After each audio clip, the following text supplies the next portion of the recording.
Bismillah, elhamdülillah, ve salatu ve selamu ala Resulillah. Kıymetli dostlar, sizleri Allah'ın selamıyla selamlıyorum. Bugünkü sahabe köşemizde müminlerin annesi olan Ümmü Seleme radıyallahu anh'ın hayatını sizlerle paylaşacağım. Ümmü Seleme'nin asıl adı Hind'tir. Çocuğu Seleme'den ötürü kendisine Ümmü Seleme künyesi verilmiştir. Künyesi isminin önüne geçtiğinden dolayı insanlar onu Ümmü Seleme diye çağırmışlardır. Peygamberimiz Aleyhisselam Mekke'de peygamberliğini ilan edince Ümmü Seleme'nin kocası Ebu Seleme İslam'a girmiş ve öncü kişilerden olmuştur. Yani ilk 10 kişi arasına girmiştir. Tabi Ebu Seleme Müslüman olunca Ümmü Seleme de eşiyle birlikte Müslüman olmuştur. Müşrikler Müslümanlara eziyet vermeye başlayınca Peygamberimiz Aleyhisselam eshabına Habeşistan'a hicret etmelerini tavsiye etmiş ve bu hicret edenler arasında Ümmü Seleme ve eşi de vardı.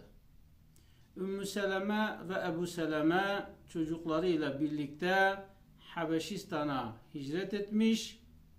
Habeşistan'dan bir süre kaldıktan sonra Mekke'de Hazreti Hamza'nın Müslüman olması, peşinden Hazreti Ömer'in Müslüman olması Müslümanlar arasında heyecana sebep olmuş. Tabi İslam, Müslümanlık onlarla belirli bir güce kavuşmuş. Müslümanlar güçlendikçe de müşriklerin Müslümanlara olan baskısı artmış.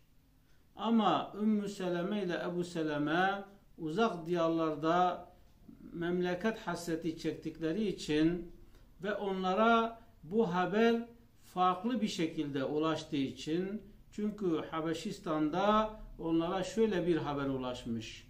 İşte Hazreti Ömer Müslüman oldu, daha önce de Hazreti Hamza Müslüman olmuştu, Müslümanlar güçlendi, artık Mekke müşrikleri Müslümanlara hiçbir şey yapamıyor denince Ebu Seleme ile Ümmü Seleme Mekke'ye dönmeye karar vermişler. Tabi Mekke'ye dönünce baskıların arttığını görmüşler ama artık yapacak bir şeyleri kalmamış. Mekke'ye bir şekilde döndüler. Daha sonra Peygamberimiz Aleyhisselam Medinelilerle anlaşınca, akabe biatları olunca Peygamberimiz Aleyhisselam Müslümanlara Medine'ye hicret etmelerini tavsiye etmiş. Herkesin hicret etmesini emretmiş ve gitmelerini istemiş. Bu hicret sevabını alabilmek için Ebu Seleme hazırlıklara başlamış ve eşini, çocuğunu yanına alarak Medine'ye hicret etmiş. Ümmü Seleme'nin ailesi Ebu Seleme'nin hicret edeceğini duyunca Medine'nin dışında Ebu Seleme'nin yolunu kesiyorlar. Ve diyorlar ki sen bizim kızımızı rezil ettin. Bir oradasın, bir buradasın. Bu din sana yaramadı. Biz sana çocuğumuzu, kızımızı rezil edesin diye vermedik. Sen kızımızı Medine'ye götüremezsin.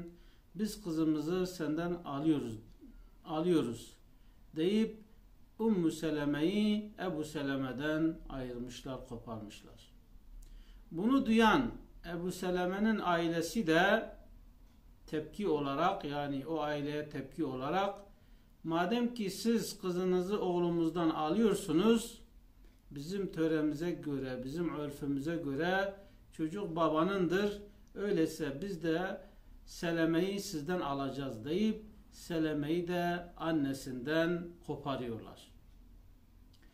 Ebu Seleme ise başıma ne gelirse gelsin bu hicretten geri adım atmayacağım deyip Medine'ye hicret etmiş ve eşini, çocuklarını Mekke'de bırakmak zorunda kalmış. Tabi bu olay gerçekleşince Ümmü Seleme hep ağlar olmuş. Her gün kocasından ve çocuğundan ayrıldığı yere gelir, onları yad eder, ağlar, hüzünlenir. Ve bu şekilde bir yılı devirmiş olur. Yani aradan bir yıl geçmiş ama Ümmü Seleme ne eşine ne de çocuğuna kavuşamamış.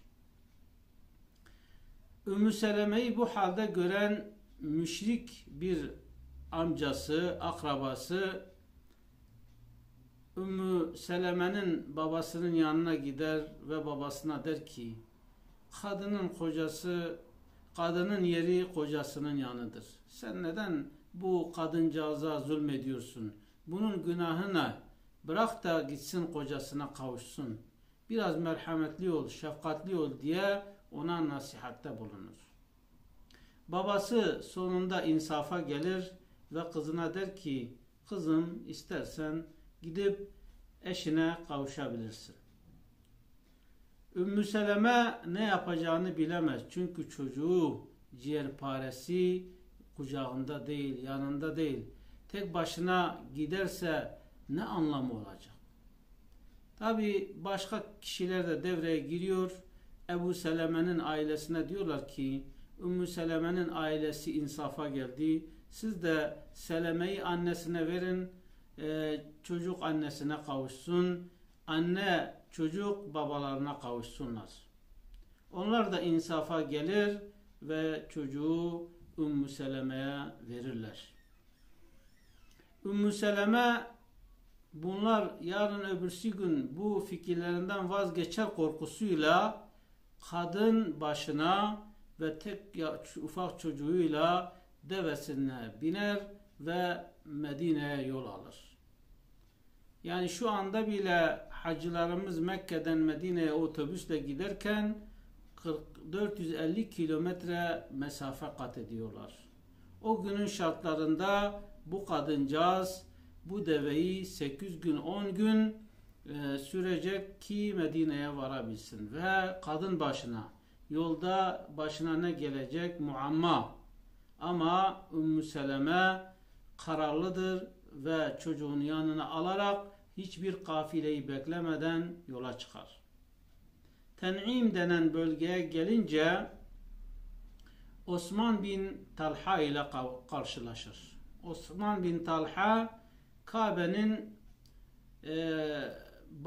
bakımını üstlenen, anahtarını üstlenen o zaman müşrik ama daha sonra kendisi de Müslüman olacak.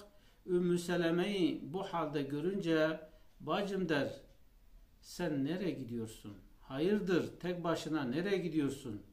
Diyor ki eşime kavuşacağım, Medine'ye gideceğim. Ama yol tehlikeli, tek başına gidemezsin.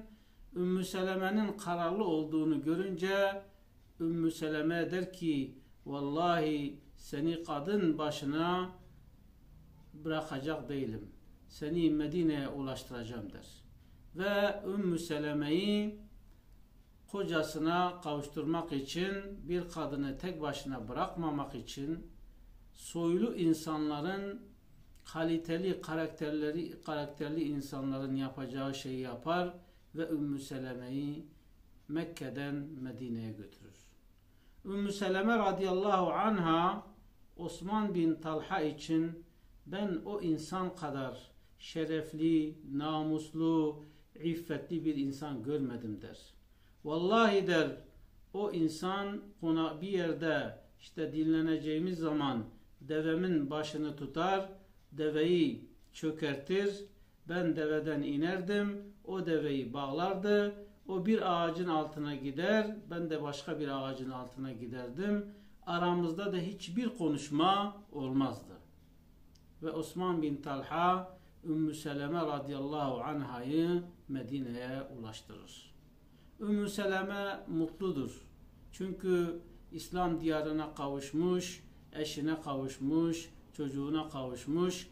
Artık Medine'de yeni bir hayat başlamıştır.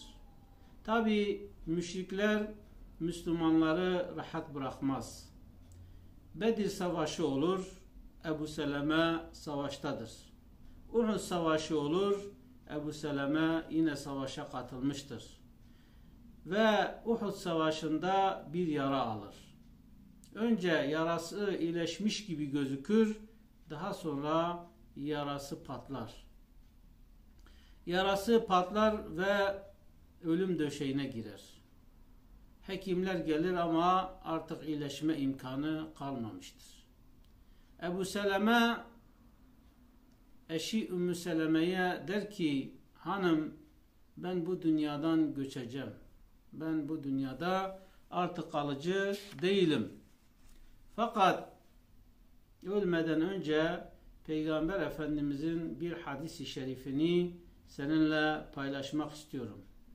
Peygamberimiz Aleyhisselam bir defasında şöyle dedi: La yusibu ahaden musibetun, yani her kime bir musibet bulaşırsa, başına bir bela, bir musibet gelirse ve feyestarci'u, musibet esnasında da inne lillah ve inne ileyhi raciun derse, yani biz Allah'ın malıyız ve Allah'a geri döneceğiz. Yüce Allah da ayet-i kerimede başınıza bir musibet geldiğinde, bir bela geldiğinde inne lillah ve inne ileyhi raciun deyin. İşte Peygamberimiz Aleyhisselam bu ayeti ne yapıyor? Sahabilerine açıklıyor, tefsir ediyor. Başınıza bir musibet geldiğinde kim inne lillah ve inne ileyhi raciun derse ve daha sonrasında da Allahümme indeke ehtessebtu musibeti haza, Allah'ım bu musibetimin mükafatını sana havale ediyorum. Senden istiyorum. Yani bu musibetimin karşılığını yalnızca sen verebilirsin. Ve Allahümme ahlifni hayran minha illa a'tahu Allahu azze ve celle. Ve Allah'ım bana bu benden aldığın şeyin yerine daha hayırlısını ver derse Allahu Teala ondan daha hayırlısını ona kısmet edecek. Yani başımıza bir musibet geldi, biz orada ah vah diyeceğimize Allah'ım bu musibetin yerini doldur diye dua edersek Yüce Mevlam o musibetin yerini ne yapacak? Ondan daha hayırlısıyla dolduracak inşallah. Eşine diyor ki, yani bak ben vefat edeceğim. Ben vefat ettikten sonra dua et ve de ki Allah'ım Ebu Seleme'den daha hayırlısını bana nasip et. De ki sana daha hayırlı bir koca nasip etsin. Ümmü Seleme de ona cevaben ya Ebu Seleme senden daha hayırlısını nereden bulacağım der. Ve bir ara Peygamberimiz Aleyhisselam Ebu Seleme'yi ziyaret eder. O esnada Ebu Seleme Allah'a kavuşur ve hayata gözlerini yumar. Peygamberimiz Aleyhisselam gözlerini kapatır ve inne lillah ve inne ileyhi raciun der. Ve Ümmü Seleme dünyadan göçmüştür. Ebu Seleme eşini kaybedince tereddüde düşer. Acaba o duayı yapayım mı yapmayayım mı diye en sonunda da der ki ya Rabbi ben musibetimi sana havale ediyorum. Ya Rabbi ondan daha hayırlısını bana nasip et der. Aradan zaman geçir. Hani bir kadın vefat ettiği zaman idde çekmesi lazım. Eğer bir kadının kocası vefat ederse 4 ay 10 gün beklemesi lazım. Yani yeni bir evlilik yapabilmesi için 4 ay 10 gün beklemesi gerekiyor. O 4 ay 10 gün içerisinde erkeklerin o kadına evlenme teklif etmesi caiz değildir. O yüzden o sürede o kadın o eşinin acısını çekip yeni bir evliliğe hazırlanabilmesi için zaman geçirmesi gerekiyor. İslam hukukuna göre işte 4 ay 10 gün geçtikten sonra Hz. Ebu Bekir radıyallahu anh Ümmü Seleme'ye evlilik teklifinde bulunur. Ama Ümmü Seleme onun teklifini reddeder. Daha sonra Hz. Ömer radıyallahu anh Ümmü Seleme'ye evlilik teklifinde bulunur. Ümmü Seleme Hz. Ömer'in de teklifini reddeder. Çünkü kendi kalbinde eşi onlardan daha hayırlı olduğunu zanneder. Tabi onun düşüncesi, yani onlar ikisini de reddeder, kabul etmez. Peşinden Peygamberimiz Aleyhisselam Ümmü Seleme'ye evlenme teklifinde bulunur. Tabi bu Ümmü Seleme'nin çok hoşuna gider. Çünkü Peygamber Aleyhisselam insanların en hayırlısı. Duası bir yerde kabul oldu. Ama bazı korkuları vardı. Bunları da Peygamberimizle paylaşmak istedi. Ve dedi ki, ya Resulallah, ben de sizinle evlenmek istiyorum ama benim birkaç tane kusurum var. Ben bu kusurlarla bir hata yapmaktan korkuyorum. O yüzden yani beni mazur görün dedi. Peygamberimiz Aleyhisselam da ona dedi ki, ne kusurların varsa onları bana söylemeni istiyorum. Ümmü Seleme de, ya Resulallah, ben yaşlı bir kadınım. Yaşım biraz ilerlemiş. Yaşımdan ötürü belki size hanımlık yapamam.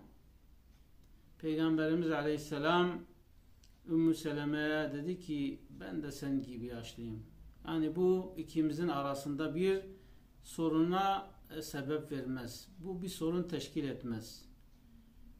İkincisi dedi, ya Resulallah, ben kıskanç bir kadınım. Sizin başka eşleriniz de var. Kıskançlık bende de çok olduğundan dolayı bu kıskançlığımın bana zarar vermesinden korkuyorum. Allah'ın beni cezalandırmasından korkuyorum. Peygamberimiz Aleyhisselam dedi ki, ben bu hasletinden dolayı Rabbime dua edeceğim. Yüce Allah inşallah bu kıskançlık duygusunu senden kaldırır. Son olarak dedi ki, ya Resulallah, benim çok çocuklarım var, küçük çocuklarım var. Bunlar seni rahatsız eder diye korkuyorum. Peygamberimiz Aleyhisselam dedi ki, senin çocukların benim çocuklarımdır. Yani bunda da bir sorun olmaz.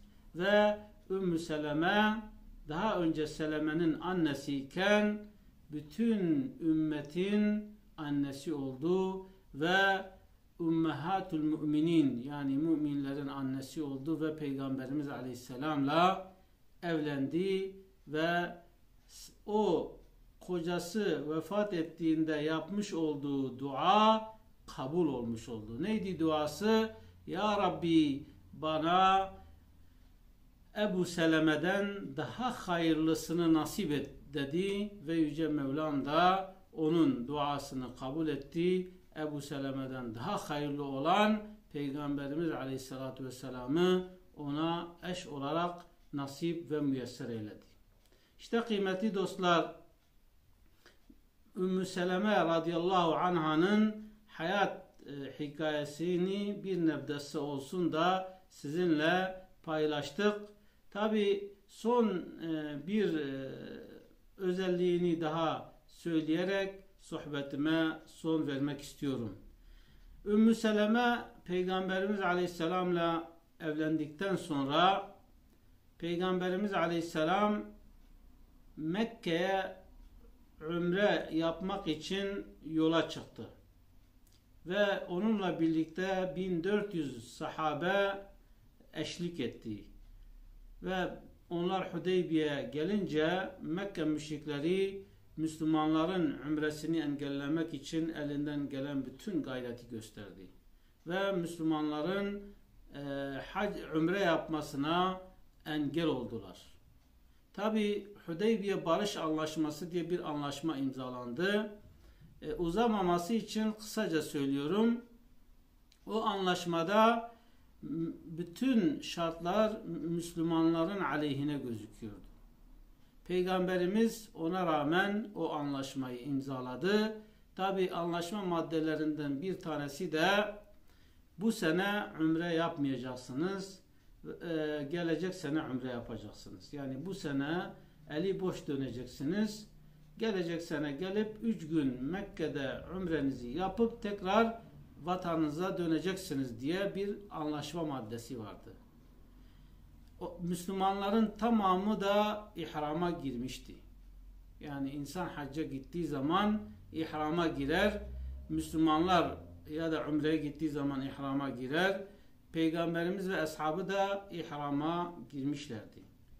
İnsan ihrama girdiğinde eğer gidemezse, yani engellenirse ne yapması lazım? Bir hayvan kesip ihramdan çıkması gerekir. Tıraş olup ihramdan çıkması gerekiyor.